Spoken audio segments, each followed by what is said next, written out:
Mira'm, què hi veus? Que ens caigui un llamp aquí mateix si mai hem sentit por, recel o intriga per alguna cosa nova que no coneixem, quelcom diferent. Recel per l'alteritat.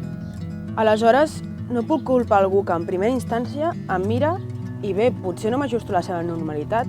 D'acord, a tothom li pot haver passat. Ara, però, ja has tingut uns segons per reflexionar-me. Què hi veus? Una persona qualsevol, cert? Potser hi veus un pentinat un tant estrafolari, o un maquillatge poc adequat, o una roba desajustada. Però al cap i a la fi, una persona, ni més ni menys. Ara, pensa en un homosexual, en una lesbiana, en un bisexual, en una transexual o en un intersexual. T'incomoda? Si fins i tot el Word troba alguna d'aquestes paraules com a incorrecta.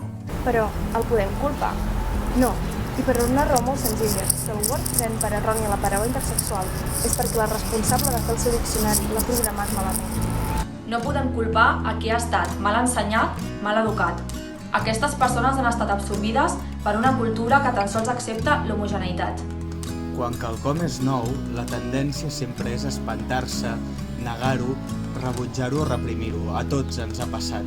De fet, l'exemple més clar és quan coneixem una persona.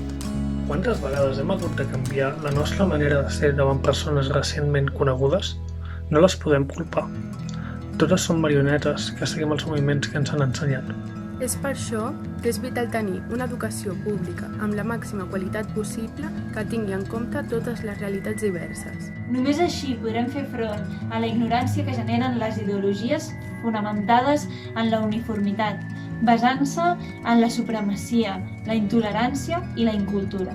Als extrems d'aquestes hi ha el franquisme, hi ha Vox, que prediquen el que escrivia Blai Bonet. Com a bon soldat, procura no pensar. Amén. Vivim el dia a dia amb molta pressa. I cada una va a la seua. I amb tot això no ens n'adonem, però a cada moment aprenem. Compte, aprenem. No necessàriament ens fem millors persones. L'aprenentatge pot tenir resultats positius, però també negatius. I des d'aquí ho declarem ben alt i clar. D'escoltar i acatar postulats franquistes no se'n treu cap aprenentatge positiu. Què hem de fer? Els Jovent Republicà proposem convertir l'alteritat en un concepte positiu.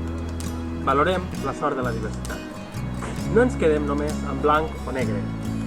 Tastem tots els gustos i colors. Entenguem l'educació com l'única eina capaç de promoure l'alteritat com a concepte positiu.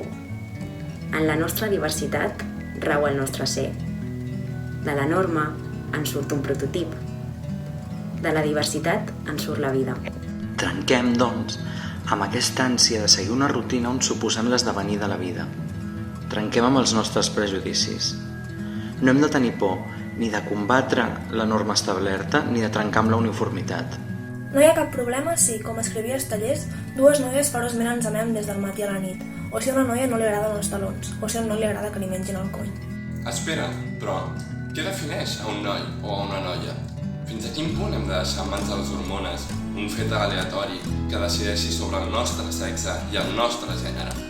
Però desescrivim tot el que hem escrit per reescriure un relat on som lliures, per reescriure un relat on l'altre és admirable. Stop LGTBI-fòbia. Stop LGTBI-fòbia. Stop LGTBI-fòbia. Stop LGTBI-fòbia.